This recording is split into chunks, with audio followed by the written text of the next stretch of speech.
relations. My very first job out of college, I went to the University of Oklahoma. I got my bachelor's degree in public relations, actually, and my master's degree in media management, and have been the reporter, the meeting planner, everything on both sides. So I kind of see the world from both sides. But what's really neat is my very first job out of college, when I finished with my master's, I got to build a public relations department for the Groundwater Protection Council, Oh, which wow. is a national nonprofit group that's based in Oklahoma City. But as Native Americans, of course, protecting the environment and protecting water especially is very important. So it was really an honor for me to get to have that for my very first job. And went through my career, and I eventually wound up back at Cherokee Nation, and I spent about 14 years there working with the administration and also with the health services group. So I got a lot of great opportunities to work. And about a year ago, I wanted to be able to travel more. I had a daughter living overseas and another one that was graduating high school. So I kind of wanted to spend some time with them. So I decided to take the leap and start my own company. So that's just a little bit about me, but talking about the effective use of social media and communications, I just kind of wanted to start out by going, and Lisa, if you'll pop to slide 2, that would be great. The way that I, as a PR person, and look at media and social media, especially as a tool to get whatever message to the audience. So we have our personal media accounts, but I have clients and I also manage all of their social media, and it's everything from construction to behavioral health to a restaurant to a dentist. So all these different clients come in, and I'm trying to wear different hats and manage each of their social media accounts. But really, when we talk about it, it's really all about communication. And as April said, it's really interesting because there's a lot of times today, and I know we're going to get into this here in a little bit, a lot more, but we don't communicate the same on social media, it seems, as we would face-to-face, do we? We don't talk in our business meetings, and even as friends, some of the things that are said when you're hiding behind a computer screen, even to people you know, and especially to people you've never met or you don't know, it's not really kind. And I think that we're really missing the boat there, which is why the golden rule part of this is so important. That's why I love this topic. But let's look at media today. Of course, as a PR person, we had the traditional media, right? You got your press releases, brochure, and ads. But have you ever thought about the fact that today, every person with a social media account is a reporter? For a traditional PR person, talking with the reporter was the thing you want to do. You wanted to put forth your best image and your best foot forward with a reporter, and it was real exciting to get to speak with a reporter. But we communicate today where practically every person is in a way a reporter because they have their own social media accounts, whether it's Instagram or Pinterest or Facebook or LinkedIn or Twitter. Everybody puts their spin out there. And it's just really interesting. And I think we need to look at that before we jump off and start saying some of the things that aren't really so kind in that golden rule aspect of it. And that's a really good point, Randy, about how we're all a reporter. And I think as Indigenous people, since our voices aren't really mainstream media, wherever we're at, we could be reporting on the good that's happening. And so I like to counter that with all the negative that does tend to get picked up by the mainstream media. So thanks for sharing that. Sure, exactly. And thanks for chiming in, because it's really true, isn't it? I mean, as natives, for Cherokees anyway, which is my tribe, we're kind of quiet. I'm married to a non-native from out west.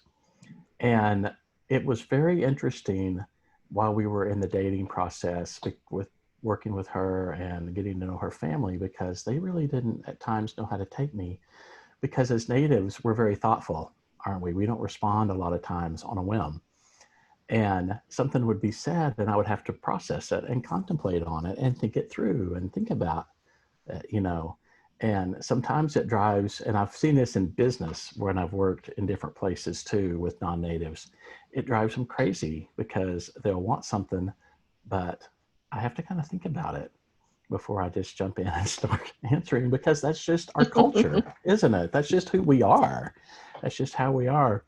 But if you think about social media, and these numbers totally blew me away. In 2018, 124.5 billion business emails every day across the world. 111 billion private emails every day. And an average office worker, this was 2 years ago, receives 121 emails every day to sift through. So we Wow. really have to make our message, you know, be strong, because a lot of times people will click on one and they'll hit shift and go down to the bottom of the emails and hit delete. And this year, January 2020, there were 1.74 billion, with a B, websites on the internet. And I checked just last night, and as of last night, there were more than 2 billion websites out there. That's a lot So of information. we're just flooded with information, aren't we? And it's something, and I say this all the time, social media can be a great blessing, but it can also be a great curse, because we have it both ways, right? Yes. So what can we do to make it about a great blessing?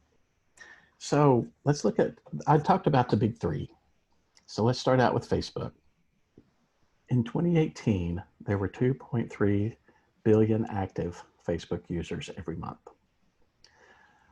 Nearly 1.5 billion used Facebook every day.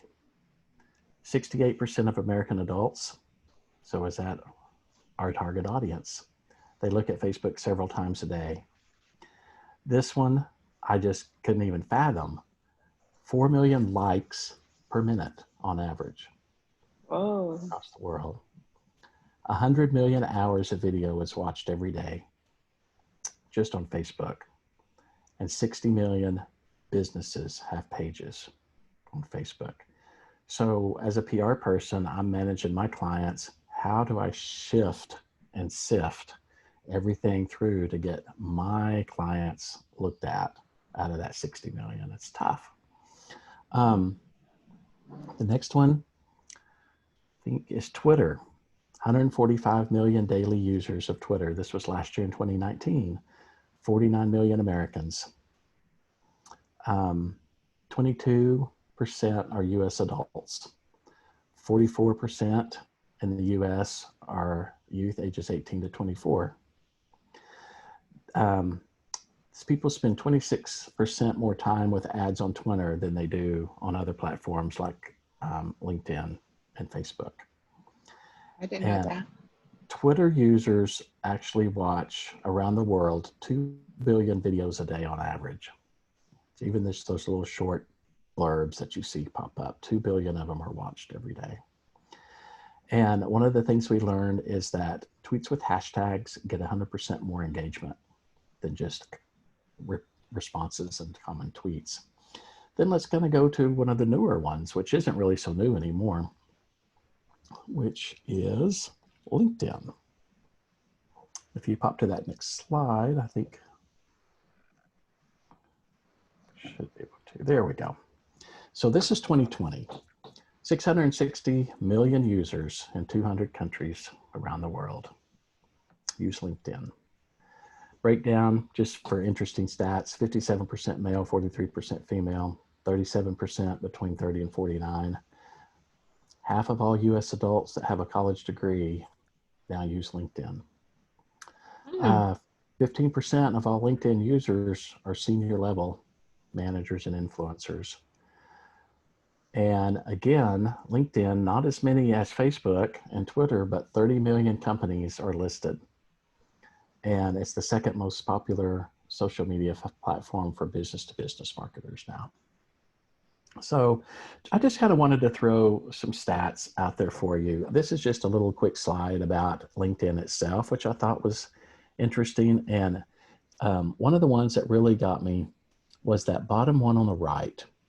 80% of LinkedIn members want to connect with companies to enhance their decision making. Hmm. So if you're running a company, that might be a good little insights for you, that particular slide especially. And so the next slide kind of talks about why or how should I view social media. Again, view it just like any other form of media. It's a tool to get your message across to your audience. And that is kind of it for that kind of part of it. Just want to say again, Wado, which is Cherokee for thank you for this kind of aspect before we open it up to questions. And I just really, it's just really interesting at how social media is just, it gives us a chance to pull together, but I know Darren's going to talk a lot about this, so I won't steal his presentation away, but because he's got some really good insights that he's going to share. But it's just really interesting. We call it social media, but are we really being social with one another? And I think that's something that's lacking across the board, both in business and personal sites. And we need to be more social with our social media. So with that, I'll pitch it back to April. Thank you, Randy. You got me thinking about that, especially that LinkedIn slide. Perhaps that's going to be a future episode of ELG, especially for business owners. You know, that you were saying that 80% of LinkedIn users want to speak to businesses to make a decision. So, and even that conversion rate you had listed, that 64% of LinkedIn users visit a company's website. That's a great conversion rate. So thank you for sharing that, setting kind of the foundation. I think Darren's going to talk a little more, perhaps. I'm thinking about the heart part of living the golden rule online. And I've been blessed to have met Darren Pedro when, goodness, I know when he was a teen, I was older, but we met through the United National Indian Tribal Youth program, Unity, a national youth council organization for, can you hear me? Is my signal bad again? Can you hear me now? Hello? Okay, cool. And so we had met back during Unity days, and what I know Darren from is he's an amazing MC. I've heard him MC many pageants, and he always has a humorous way of professionally bringing programs forward and keeping them moving. So I actually don't know you professionally, Darren, that you know you're handling two different accounts for your was it the Wild Horse Motorsports Park, and also I believe Rawhide down at Gila River Indian Communities. And so we just happened to have a chance conversation where he was talking about some stories from the field, and that was a good igniter for the topic today. And so without any other further ado, I'll share that with you. Thank you, April. Thank you for that lovely introduction. I certainly am honored to know you as well and have been able to develop a friendship over the course of 20 some years. We won't give any ages. Exactly. But I don't know. I think my screen froze. It's kind of odd. We can hear you. You're moving. I can see you. Okay. I know my video's frozen. So my concept for today is trying to be social in an era where we're supposed to maintain social distancing, but it's actually physical distancing when you look at it. And it's how you kind of craft that message, because as I shared with Randy and April earlier, was we as Native Americans are so prone to have social interaction that it kind of drives me a little crazy in terms of I don't want to be socially distanced from my friends or from my family. I want to be social with them. And, thankfully through technology, we're able to do what we call virtual happy hours, and we call and sit each other, or video call each other and sit around and talk and catch up and everything, which is really good.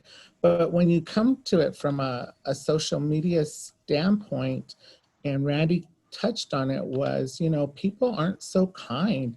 They have a lot of time on their hands right now. Everybody's, either working from home or just kind of sitting around looking at their tablet or their phone or whatever they're on, and it's kind of created a monster within, and within themselves coming out, because you're almost getting the good, bad, and indifferent side of them all. And it's one thing to see it on a business side and also on a personal side. It's gotten to the point where I just kind of hate checking my own personal social accounts, but I have to, because I have to still work. And the thing about it is that when we started looking at it from the business standpoint, it was like, we're social beings. We need to have that interaction. We can't just stop it. So what we're doing right now is saying, no, we're not social distancing, we're physical distancing. There's a reason why we're saying 6 feet apart. It's not because we don't want to be social with you. It's because, out of respect and, not trying to get anybody sick, that's where the physical distancing comes into play. If we move to the next slide, there's been a lot of attacks, if you will, managing my business's social accounts. So one business, Motorsports Park, is geared to racers, and they're the gun-toting God bless America type thing, and so you have that fan base on one end, and then on the second part, Rawhide, we're an event center. We hold concerts, mud runs, all that kind of family fun stuff. One of the biggest things is our snowy Christmas in December, where the Western town opens up and we have this awesome buffet going on. So we're dealing with more like the soccer moms and the church groups and that type of a thing. So when Randy was talking about wearing different hats, when I'm answering an email from the track side of everything, I have to talk racer terms. And trust me, I come from a background in HR and just kind of fell into marketing about 5 years ago. And then social media was thrown on my plate, and I was like, oh dear God, what the heck?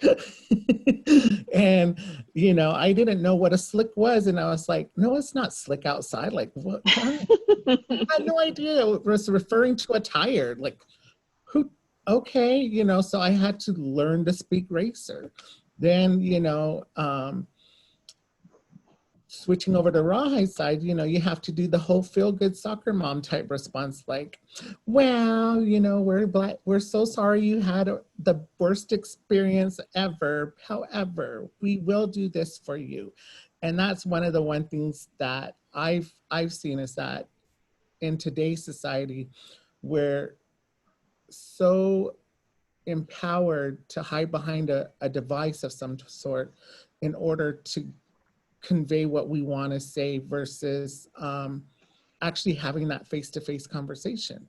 You're more apt to say what you really feel behind, a text message or a Facebook post. And one of the things that drive me crazy is when, and this goes for business and personal, when they say, oh, I'm not happy.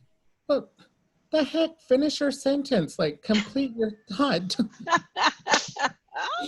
I'm not a mind reader, I get that a lot on the track side. It's like, hey, I wasn't happy at your event. Well, we just had 10 events. Could you tell me, could you be more specific, please? Like, just, I'm not a mind reader, just stop, you know? So I've learned to remove those feelings, if you will, and say, I'm sorry, but which event are you referring to, and on what day did you attend, and what was it that didn't make your experience happy?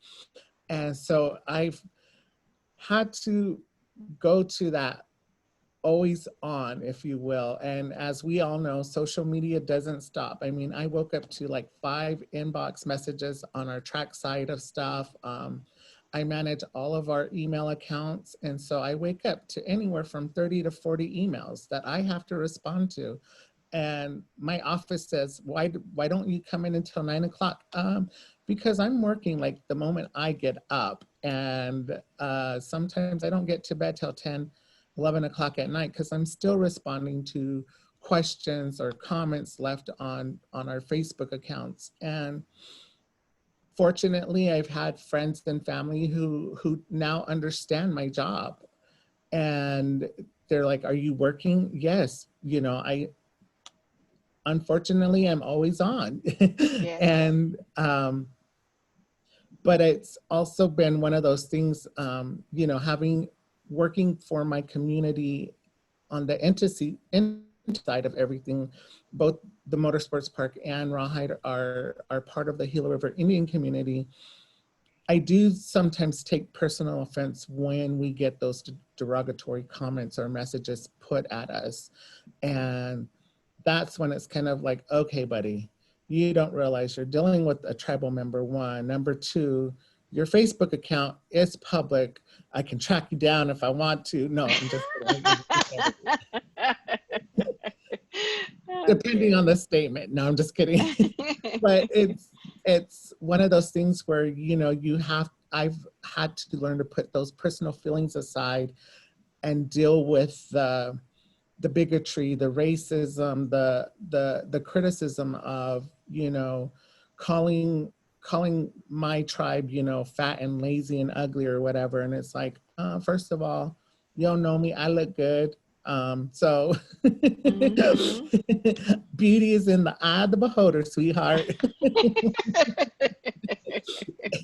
And if we go to the next one, that's where in this side, you know, you kill them with kindness.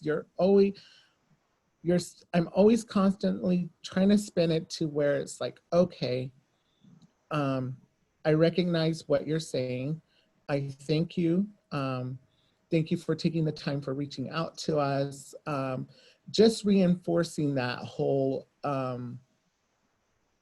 act of kindness, you know, doing unto others as you would have them do unto you.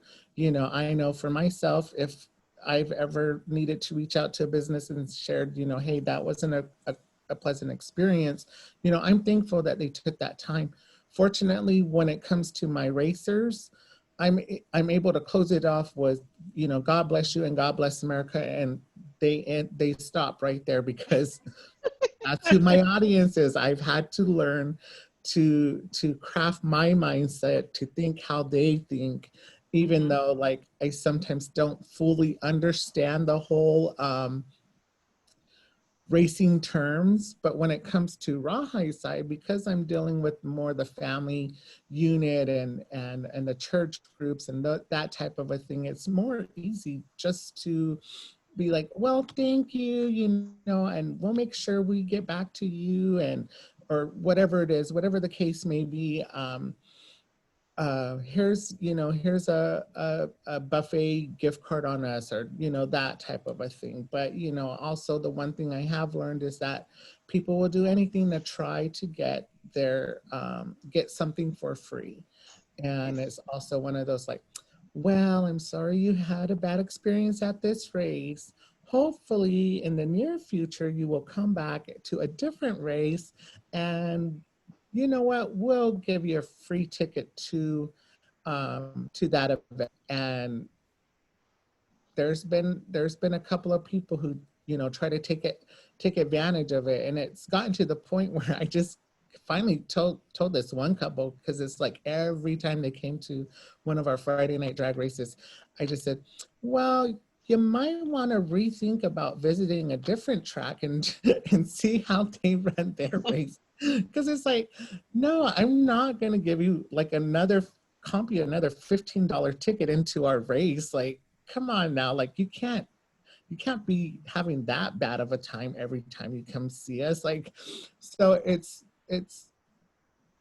been a fun couple of years managing social media, but it's also been one of those processes where it's like, do I even want my own personal account? But you know, I still do, and I make sure my personal account is very light, very fun, and just try not to be like so hardcore militant, like, you know, everybody burn the bra or you're not my friend, unfriend me now type of a thing, you know. But hey, that's kind of the world we live in. It's, you know, unfriend me if you don't follow my beliefs. And it's like, oh, but I still like you. I still want to be your friend, you know? Yes. Yes, we can have our differences, but still be friends. Yes. And so, you know what, when it comes back to it, it's that ultimate thing of killing them with kindness from the business standpoint. And even sometimes on the personal side of the account is doing the same thing, because, you know, one of the things I tell everybody is, in order to manage and to deal with that type of those type of attitudes, you have to develop thick skin, and you can't let it get to you, because sometimes it can weigh heavy on you, and more so for Native Americans, because we kind of tend to take that on, and we don't really fully release it, and it harbors and it builds up to where it affects our spirit. It you know, affects our whole being, our core, and you really have to learn how to separate the two, so that way you can live your life peacefully. But also on the business side is just dealing with that. It's business at the end of the day.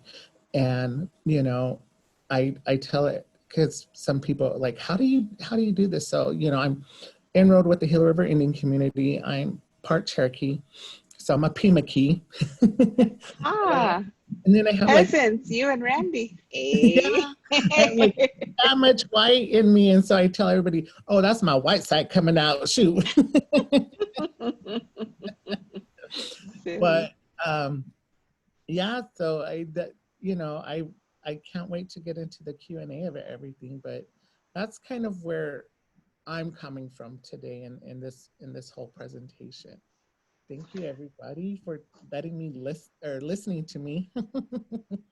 Yeah, thank you for sharing those experiences from the field. It was, I've only been to Rawhide. I haven't experienced the Motorsports Park.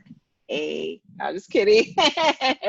Talking about your comp request, but it's cool to hear it, your experience from the social media side of that, and especially being a community member working for your community enterprises. I think that's a special role. And so, you know, Randy, you said from your tribe as well on the government side. And I'd like to go ahead and let's open it up to the best part, where it's questions and answers. So, you know, I'm looking at the different folks who have logged on. I welcome you to unmute yourself, to turn on your video if you would like to, and let's have a good discussion. We have Darren and Randy who have this experience on the topic, you know, social media management. And I'm going to take a stab and figure that most people who tuned in, you probably have some questions about managing your accounts, whether they're business or personal. So I'll open up the floor now. You can also use the chat feature, and Lisa will be monitoring that as well.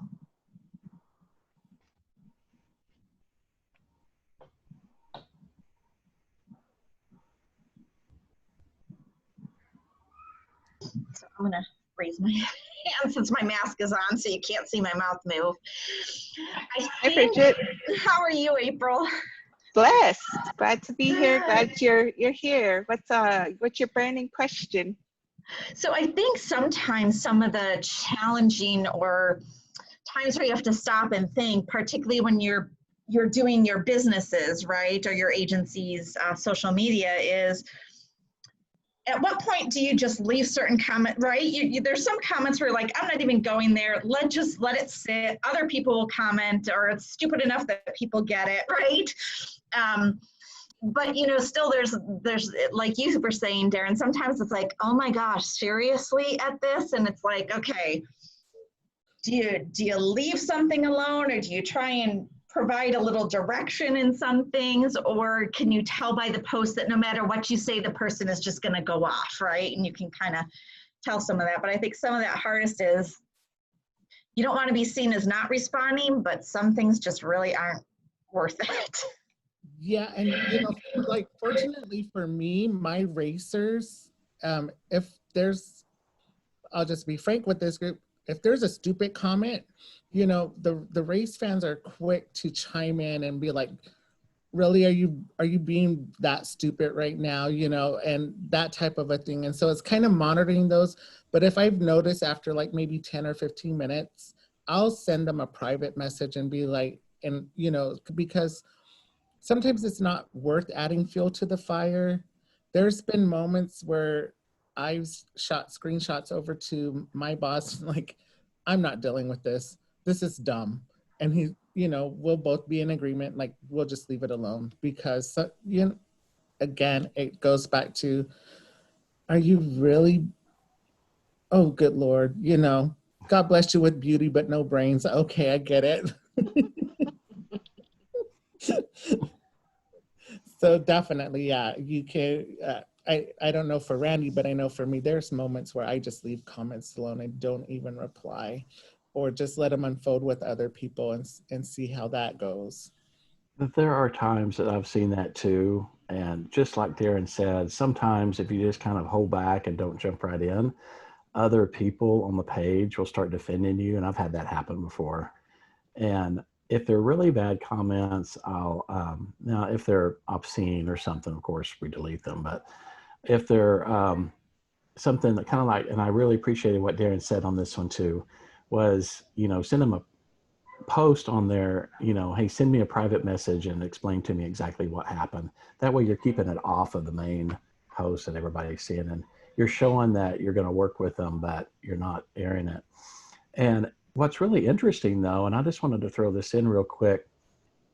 So there's some businesses, and actually when Facebook started becoming a thing, I was with Cherokee Nation at the time, and they didn't want a Facebook page because of the fear of that very issue.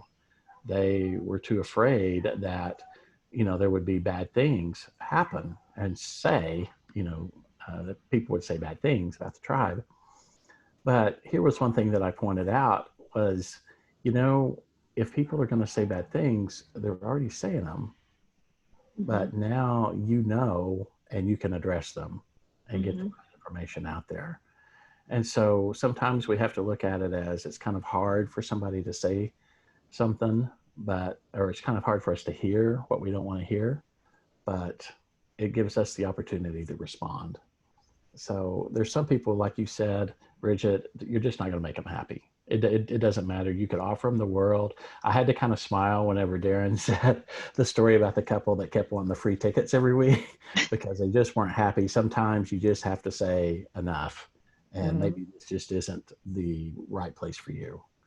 But it's kind of hard to find that balance, for sure. Yeah, and if I just listening to what's been shared, I think that if your community, your online community is responding, that is a sign to me that they've made it their own community and that's their space, and that's one of the goals you want when you're creating, your social community. So that's good, that you all have created those spaces. And back to your question, Bridget, for other clients, I always start off with taking a step back and thinking about your organization's brand and what type of personality that your brand has, and letting that, whether it's a formal policy and procedures about how you're going to manage your social media. For everyone on here, I definitely would suggest about thinking how you're going to handle comments that are negative, and how you're going to think about comments that are straight up not true, because it's not an if, it's a when, and it's going to occur on your organization's timeline. And so it's best to, you can't plan, but you can prepare. So you can already start talking as a team about how are you going to handle those types of comments, the untrue and then the negative. You know, the extremes, you can delete it. You know, you can respond to it. You can try to take it offline. And it goes back to your brand personality. For, you know, for my company, we're one of humor. So some of the comments that are untrue, I'll respond humorously. And that tends to diffuse the situation. But I also, like you said, Darren, I also think to myself, like, it's not performance art either. So that's why I like to, like, everyone loves a fight, right? Like when fights happen, like, oh, there's a fight, let's watch. And that's equivalent online now, right? When there's like a Twitter battle or whatever. And it's like, no, it's not for everyone's entertainment. Let's actually take this offline, because maybe they just want attention. And at the root of it, I think most people just want to be heard. The biggest complainers really just want to be heard. They haven't been heard in other contexts. And that's, I tend to notice that. I invite them, call me, here's my number, or like, you know, Darren said, message me. And I think that's an opportunity as well, because if you can turn over your most vocal complainer, and you can turn them into being satisfied, they more than likely will become your biggest cheerleader as well. And another one that you guys or organizations need to be prepared for is the creeper. You know, the lonely soul.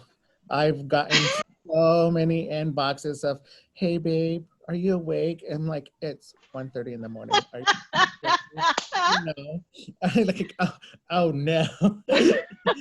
And so how I found out this was, he knew, he was one of our racers, but he knew who was managing the account, because someone had introduced me as Darren Pedro, the guy who manages our social media. And in actuality, my title is Promotion Special Events Coordinator. So that way it's more broad, and, you know, we try to refrain from, you know, that personal information and everything, because we've had it happen to where it's been leaked out to people as to, you know, who's running what. And so then, you know, you get those, you know, on their personal page, oh, Darren Pedro is the one who manages this, and he deleted my comment type thing. So we try to take precautionary measures to not do that. But yeah, my boss is like, oh, so you got a lover? I'm like, oh my gosh, either you handle him or you block him, because this is not good. Because then it became one of those things of like, do I have to watch my back when I'm at a race? Like, wow. You know, is someone gonna come up and like try to kidnap me? You know, no, just kidding. But yeah, it was that happened for a while, and so it was like, oh, okay, well, so be careful of the creepers.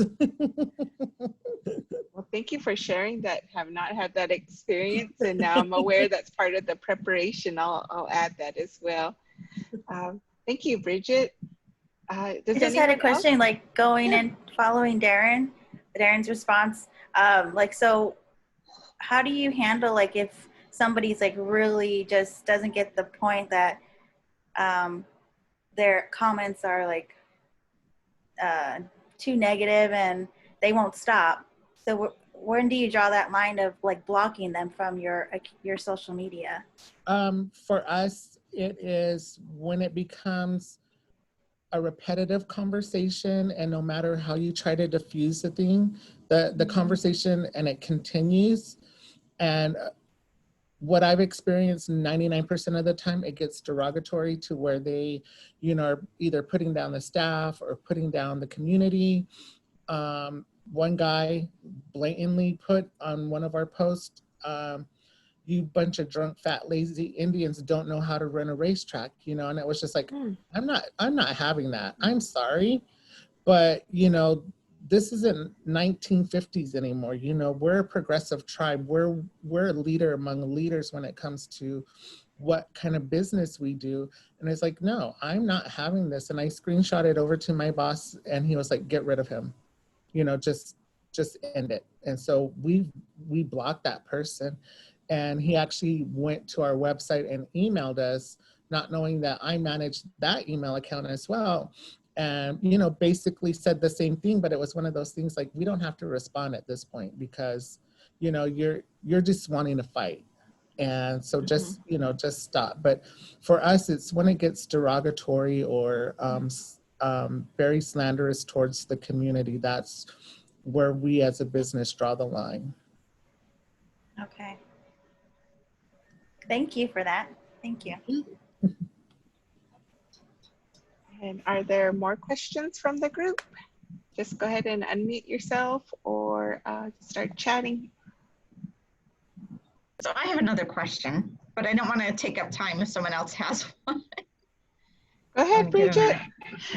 So here's a question, and I think that there's two schools of thought, so I'd love to hear on this, is how many people should be posting for an organization? Because, you know, people sound different. So at one point, is it kind of saying, wow, it's kind of weird, it's not flowing, but at other points saying, well, you know, it's good to have more than one person on a stream. But just curious on what your thoughts are in regards to how voices can sound different if you have more than one individual doing a social media.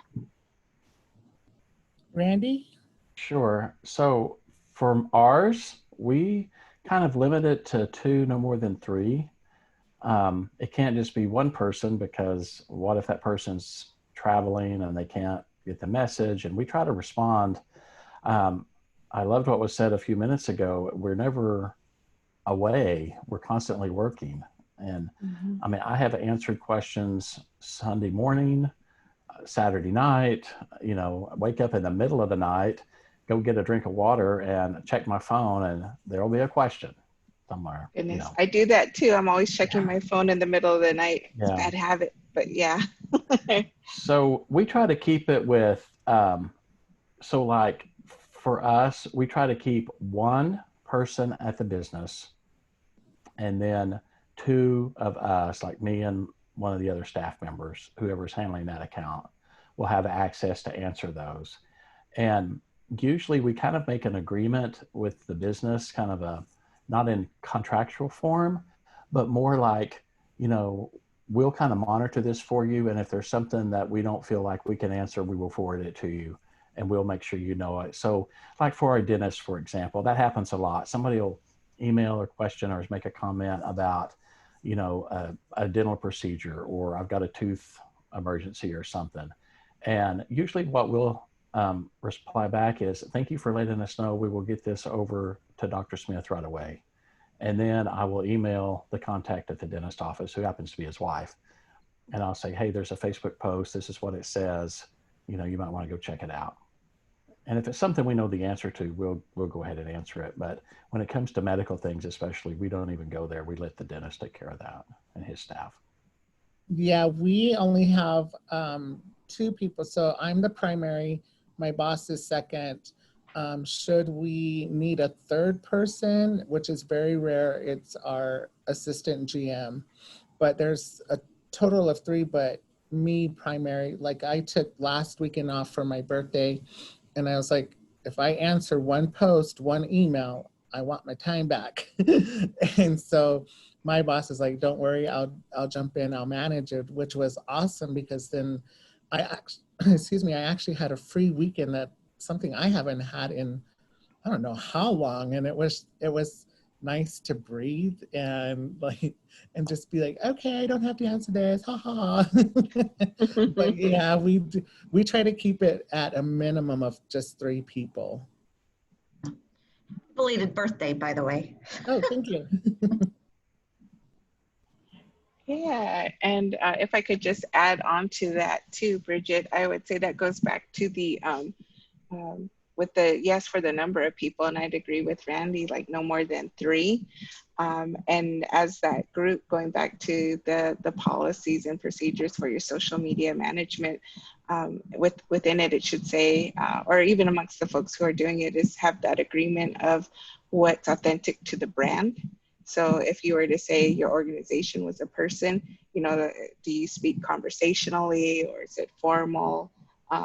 You know, are you gonna do text type? Are you gonna do emojis? You know, like how agree on some common guidelines of how you're going to respond. And then I've done this with some clients as well when they've wanted they wanted us to supplement their social media, is like we would post, but at the end we would like put our initials. So that way if you need to backtrack, you can then quickly identify who is the person who posted or who responded, if there's multiple people managing. But I think the overall goal would be to make sure it sounds as close as being one voice and that it's authentic to the brand.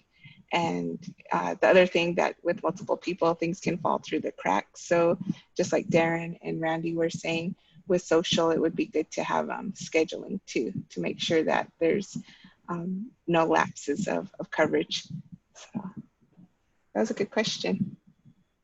So when do you draw the line of like, I'm not responding because it's a weekend, but I'm not like literally on the clock? So how do you work that out?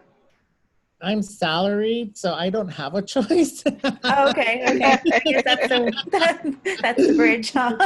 Yeah. They tried to make me hourly until they saw how much money they were spending on me. So they were like, yeah, no. And for me, I'm the company owner, so I never get a break. I'm on the clock 24/7. Because it's like when you get one of those comments or those inbox messages, it's like you want to respond right away, but sometimes you may just let it linger a little bit. Mm-hmm. Sometimes. Yeah. Yeah, I know it's the same. I mean, it's kind of, you're just always constantly checking, and unless I'm sleeping. So thankfully I don't do what you guys do. If I get up in the middle of the night, I'm not checking my phone. But I do check, like I'm checking every 2 hours minimum so that there's not a huge, 3 is the max hours before a response is given. Even if I'm like, you know what, that's a great question. Let me check with that. With the person who knows the answer, I'll get back to you. You know what I mean? At least I answer something so that they know I've seen it, even if I don't personally have the answer yet. Mm-hmm. Our response time went from, when I took over social media, went from 2 days of being answered to 7 to 10 minutes. So we have a good response time for both Rawhide and the track, and it's very clear. It was made clear to me too as well that I needed to keep that going. So anytime my phone goes off, I'm constantly, okay, let me answer this really quick. But yeah, we went, and then it also on the Google side of everything made our we didn't have so many negative feedback. It started becoming positive because it's, they start recognizing that and everything. So yeah, it's something that I told my bosses when they came on, is like, look, this is our response time. This is why, I just need to ensure that when I'm not there, you're providing the same type of customer service as I am. Thank you. So I just want to make sure, Sydney, because I can see your names, Sydney, James, and Melissa, if you had any questions you would like to ask, as we have some time before we're going to close the gathering today. Because I always say now that the Zoom equivalent of sitting in the back of the class is not turning on your video feed. Hey, this is Melissa, and I apologize for not showing my face. I've been sick all week, so I look like I feel. So I thought I'd spare you my picture and the way that I look. I haven't been taking care of myself. But I don't have any questions other than just to say thank you for the information. I think it's very useful. I am going to share it with the person who takes care of our social media accounts. It is something that we think about, and I know that we're not very active for our organization in terms of like our Facebook, our Twitter account. And so we're looking at revising our communication plan to be more active. But we do use it to provide information on relevant topics that we want to inform the public or our followers about. But thank you again. Thank you. Thank you, Melissa. And can you share with everybody what organization you come from? Me? Melissa? So I'm from Native Public Media, and we're a nonprofit organization. We work with tribal radio stations across Indian country. We help them stay in compliance, but we also provide training and education. And then the other part of our work is policy. So we advocate for telecommunications and media communication, making sure that the inclusion of Native Americans are included in any legislations or bills or policies. Well, thank you, Melissa. And I saw Sydney, she was just saying her mic doesn't work. But no worries, you can always join the conversation through chat. And I'll do one last call. Anyone have a burning question they have to ask of the panel? Going once? Going twice? Okay.